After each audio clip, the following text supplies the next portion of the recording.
You, John Fitzgerald Kennedy, do solemnly swear. I, John Fitzgerald Kennedy, do solemnly swear. That you will faithfully execute the office of President of the United States. That I will faithfully execute the office of President of the United States. And will, to the best of your ability. And will, to the best of my ability. Preserve, protect, and defend the Constitution of the United States. Preserve, protect, and defend the Constitution of the United States. So help you God. So help me God.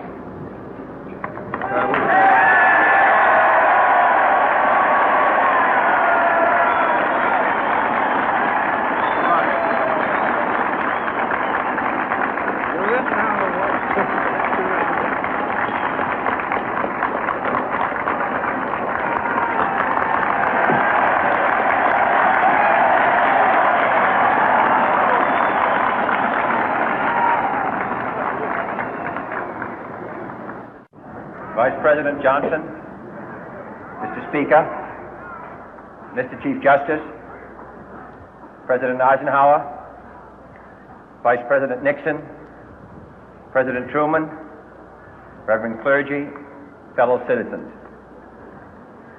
We observe today not a victory of party, but a celebration of freedom, symbolizing an end as well as a beginning, signifying renewal as well as change. For I have sworn before you and Almighty God the same solemn oath our forebears prescribed nearly a century and 3/4 ago. The world is very different now, for man holds in his mortal hands the power to abolish all forms of human poverty and all forms of human life. And yet the same revolutionary beliefs for which our forebears fought are still at issue around the globe. The belief that the rights of man come not from the generosity of the state, but from the hand of God. We dare not forget today that we are the heirs of that first revolution.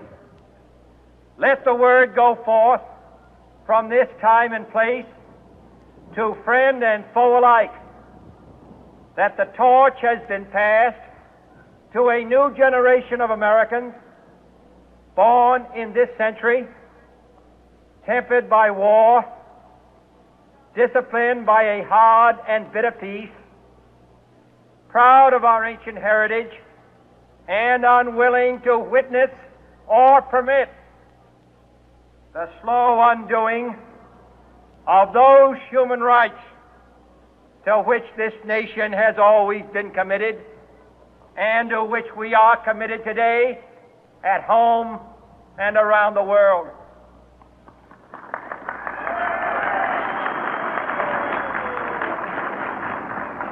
Let every nation know, whether it wishes us well or ill, that we shall pay any price, bear any burden, meet any hardship, support any friend, oppose any foe, to assure the survival and the success of liberty.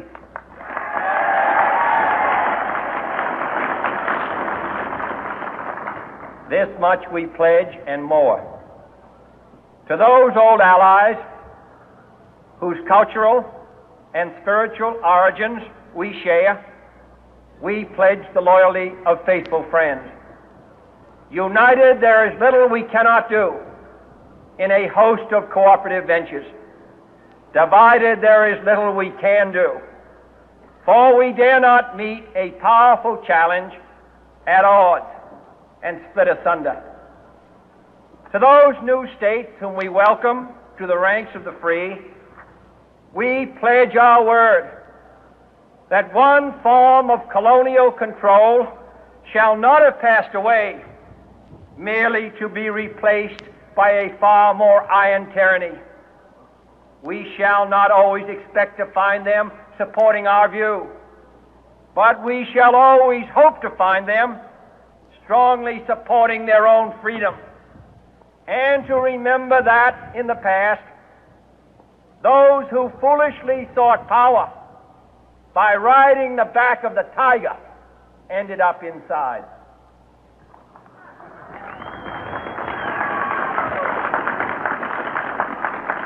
To those people in the huts and villages of half the globe struggling to break the bonds of mass misery, we pledge our best efforts to help them help themselves for whatever period is required, not because the communists may be doing it, not because we seek their votes, but because it is right.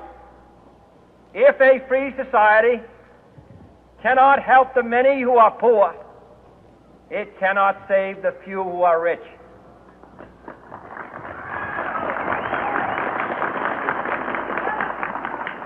To our sister republics south of our border, we offer a special pledge to convert our good words into good deeds, in a new alliance for progress, to assist free men and free governments in casting off the chains of poverty. But this peaceful revolution of hope cannot become the prey of hostile powers.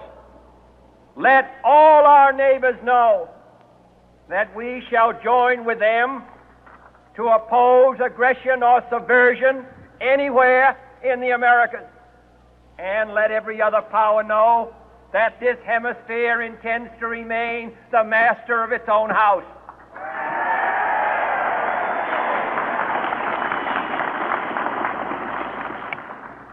To that world assembly of sovereign states, the United Nations, our last best hope, in an age where the instruments of war have far outpaced the instruments of peace, we renew our pledge of support to prevent it from becoming merely a forum for invective, to strengthen its shield of the new and the weak, and to enlarge the area in which its writ may run. Finally, to those nations who would make themselves our adversary, we offer not a pledge, but a request that both sides begin anew the quest for peace. Before the dark powers of destruction, unleashed by science, engulf all humanity in planned or accidental self-destruction, we dare not tempt them with weakness, for only when our arms are sufficient beyond doubt can we be certain beyond doubt that they will never be employed. But neither can two great and powerful groups of nations take comfort from our present course, both sides overburdened by the cost of modern weapons, both rightly alarmed by the steady spread of the deadly atom, yet both racing to alter that uncertain balance of terror that stays the hand of mankind's final war. So let us begin anew, remembering on both sides that civility is not a sign of weakness, and sincerity is always subject to proof. Let us never negotiate out of fear, but let us never fear to negotiate.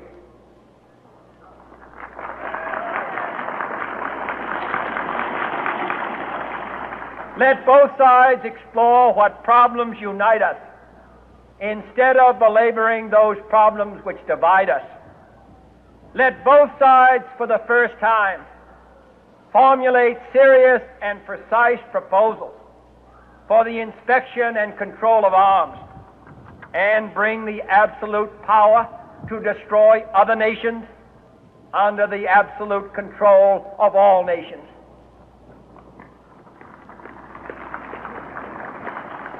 Let both sides seek to invoke the wonders of science instead of its terrors. Together let us explore the stars, conquer the deserts, eradicate disease, tap the ocean depth, and encourage the arts and commerce. Let both sides unite to heed in all corners of the earth the command of Isaiah to undo the heavy burden and let the oppressed go free. And if a beachhead of cooperation may push back the jungle of suspicion, let both sides join in creating a new endeavor, not a new balance of power, but a new world of law, where the strong are just and the weak secure and the peace preserved. All this will not be finished in the first 100 days, nor will it be finished in the first 1,000 days, nor in the life of this administration, nor even perhaps in our lifetime on this planet. But let us begin.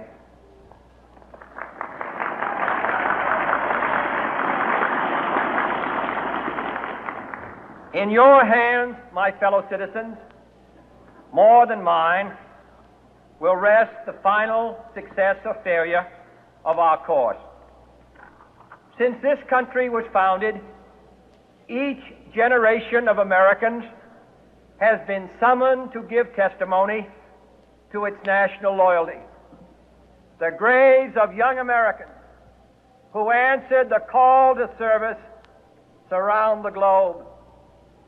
Now the trumpet summons us again, not as a call to bear arms, though arms we need, not as a call to battle, though in battle we are, but a call to bear the burden of a long twilight struggle, year in and year out, rejoicing in hope, patient in tribulation, a struggle against the common enemies of man, tyranny, poverty, disease, and war itself. Can we forge against these enemies a grand and global alliance, north and south, east and west, that can assure a more fruitful life for all mankind? Will you join in that historic effort?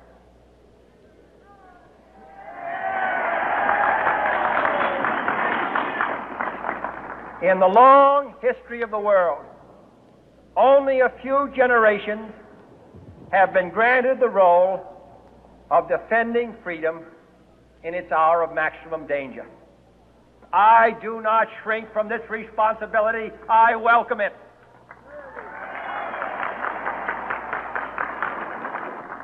I do not believe that any of us would exchange places with any other people or any other generation. The energy, the faith, the devotion which we bring to this endeavor will light our country and all who serve it. And the glow from that fire can truly light the world. And so, my fellow Americans, ask not what your country can do for you, ask what you can do for your country.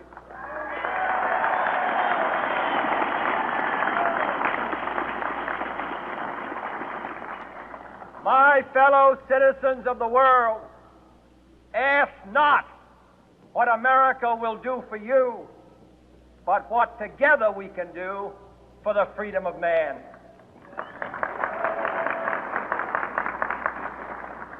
Finally, whether you are citizens of America or citizens of the world, ask of us here the same high standards of strength and sacrifice which we ask of you.